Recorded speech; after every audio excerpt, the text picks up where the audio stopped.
If the government requests a stay and that is granted by the court, then prorogation stands until the appeal is actually finished, or until the prorogation deadline ends on March 24th.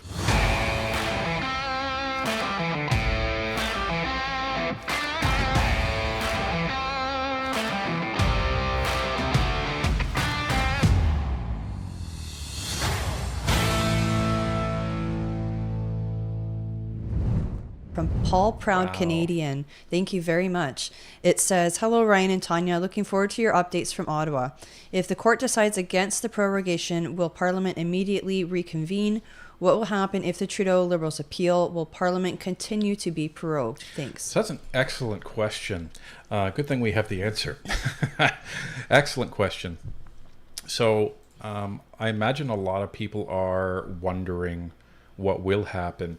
So if the right now the prorogation is before the lower courts, the Superior Court of Canada, I believe. But interesting, the hearing's going to be held inside the building of the Supreme Court. So that's where Ryan's going to be on Thursday. So I'm going to try to be. Hopefully, I can get through the door. But so the lower court is going to consider all the evidence, all the arguments. They're going to have the hearings on the 13th and 14th of February.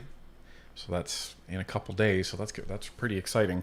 Never thought I'd be excited to sit in a courtroom to listen to arguments about political procedure and prorogation. But, this is 2025. Anyhow, so they will review that.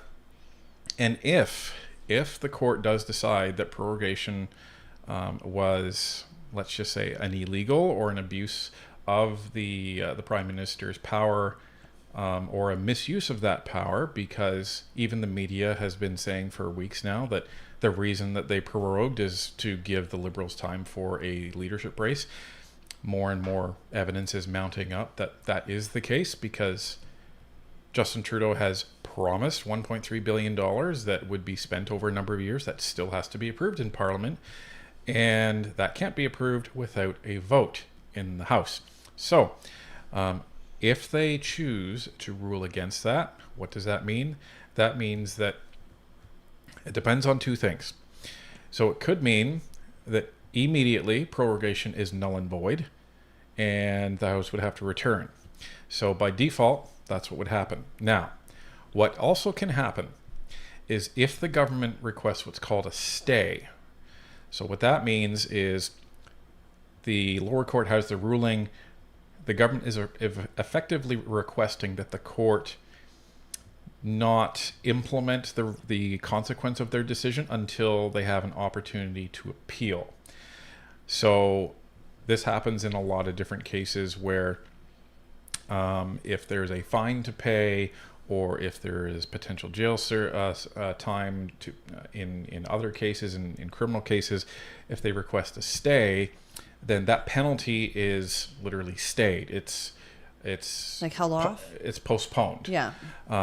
And that allows the accused or The defendant. the defendant or the defending claimant or the party, whatever you want to call it, it allows them to continue on as if they had won the case. So it depends on whether or not that's going to happen. Now, the court may decide, no, you don't get a stay, but you still get to appeal, but you don't get a stay, considering the nature of where we are in the time, right? Because by the time the court makes its decision, and if it makes it very quickly following the hearing, then there's only going to be about a month and a half until prorogation would have ended after Justin Trudeau's initial prorogation ending deadline. So, however, we've heard from inside sources that after the Liberal leadership race, they may call an election very, very soon after to try to get Mark Carney a seat and to try to legitimize his prime ministerialship. Well, so, and the other reason that they would do that is right now all media attention, I'm sure everybody sees it, even if you're just glancing at mainstream media and not even watching it, all media attention is completely dedicated to Mark Carney and the Liberals and the Liberal platforms and the Liberal leadership race. So the Liberals would have an advantage of calling an election right away because all that media attention is directly focused on them. But that's what we're hearing. That's what we're hearing. So if that is true, then what that means is we're going to have a April election, and it's not even going to go to May. So that's something to consider. So if the government requests a stay and that is granted by the court, then prorogation stands until the appeal is actually finished, or until the prorogation deadline ends on March 24th, which is a Saturday, which is kind of bizarre. No, it's not. It's the Monday. No. Are you sure? Let's check. I'm 100% positive. 24th is a Monday. Of March? Yeah. Were you looking at last year's calendar? It's possible. You might have been looking at last year's calendar because of the leap year and stuff. That's strange, because the last time I was looking at this, it was so. Are you looking at like fail? You're looking at like the Gregorian calendar or something? No, wait, this one's a Gregorian calendar. I have no idea. What's the other one? It doesn't matter what calendar it is. The calendar we're in is what we're on. So, anyhow, okay. So, the Monday the 24th is when it comes back. So there's your long-winded answer to your question, but it's an important question, and time will tell to see. No doubt the court is going to ask for a stay. No doubt the government is going to ask for a stay. No doubt the government is going to ask for an appeal. The court, I don't know. In this case, I would if I'm them, I'm going to say no, because it's going to take time to actually appeal this thing and get it on the docket for the next court. And no doubt they will go past the Court of Appeals, because that's the next level that this will go up to. So the Court of Appeals will take a look at it and then say, oh, well, is this valid or not? And then if they lose again, they will appeal again, and it goes up to the Supreme Court, and then they will hear the case and then make a final ruling, and that's the end of the appeals. So if I'm the lower court, I'm refusing to grant that stay, because at that point, what's the point? Now, there's one thing that we've been thinking about, and this is Barnaby's idea. I want to give full credit to, well, it's a combination. Barnaby, it was mostly Barnaby. Barnaby had a good idea about looking at putting out a message of some of the common arguments and common talking points that have come up for Mark Carney and the Liberals, and then as we kind of built on the idea, we came out to this. So a lot of people have been asking, how can I help? How can I help? How can I help? I maybe I can't even, get out to door knock just because I have a physical ailment or something like that. I don't have a lot of money. Well, we have found a way for you to help, and it's actually very significant. And the more people that actually engage with this, the better. So one thing that we've all seen is that social media has been flooded with all of these bots or paid people to be perpetuating the Mark Carney mania, if you will. And there's a bunch of them that are saying, oh, his stance on this is great, his stance on that is great, blah, blah, blah, blah, blah. And it's all crap. So what we're going to look at doing, hopefully over the next week and a half, is we're going to be creating a new section on northernperspective.ca. And what that section is going to have is a pixel. Not pixel. It's going to have a bunch of pixels, but not this kind of pixel. It's going to have essentially a list of common arguments to post on social media in response to a lot of this garbage that's going to be up there. Because the important thing is that, and this is where Barnaby said this, and it was very well said, because he was in a discussion or an argument with somebody on social media, and he realized that they are not going to be listening to what he was saying.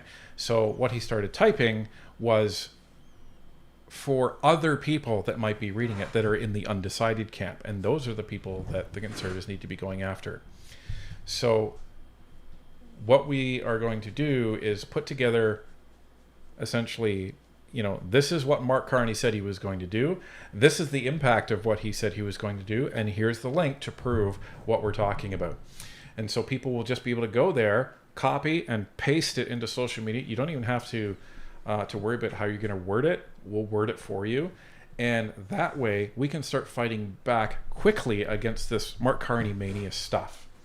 So it's going to be almost a cheat sheet, or an anti-Carney cheat sheet is what it's going to be. So if you're on Facebook, you're on X, and you see somebody posting like, "Oh, Carney's so great," you can just go copy paste, copy paste, copy paste, and then that will hopefully inform some people that Carney is not all he's cracked up to be. And you're not pasting something that's emotional, it's factual. That way they're not going to take offense to it, it's just information. So this is what we're going to be working on and making available to people, and cost you nothing. And it's going to essentially be another tool for you to help fight back against essentially Telford's bots. But another thing I do want to say, Connie Cody discussed this with us yesterday. She said, even if you think you can't help the ED, like you're not sure how you can help, they'll find something for you to do. She said there was a gentleman who contacted her. He said, I want to help. I can't really afford to donate right now, and I can't go door knocking because the cold hurts my joints and I'm a bit older, etc., etc. And he said, but I live in an apartment building. And he said, and she said, okay, that's perfect. You do one floor of that apartment building every week and just knock on your neighbors' doors. And it was perfect. It was the perfect solution. So even if you're not sure what you can do to help your EDA, they'll find something for you. 100%. Well, Pixel sees herself on the computer, which is just hilarious, and she's very interested in herself. So we're at the risk of using one of sounding like the Conservative Party slogans. It's essentially called the Campaign of Common Sense. So as soon as we get this page up, we will let everybody know, and we'll probably do a short video on it and just arm Canadians with knowledge and these arguments to just paste. And our suggestion is, if they respond to it, don't worry about it. Just leave it. Just post it, leave it. This is what Tanya does on Reddit all the time. On Reddit, on Facebook. On Facebook, I'll even turn off the notifications because I don't care what these people have to say back to me, to be perfectly honest. I know that I'm arguing from a place of truth, of fact, and these people are just arguing emotionally. Who really cares what they have to say? Just drop your facts and leave. And we're going to try and do this so they're nice and short, because nobody's going to read a post that's this long. Right. So they're nice and short, and there's hopefully a factoid or a graph or something like that goes with it, so you can copy and paste it. So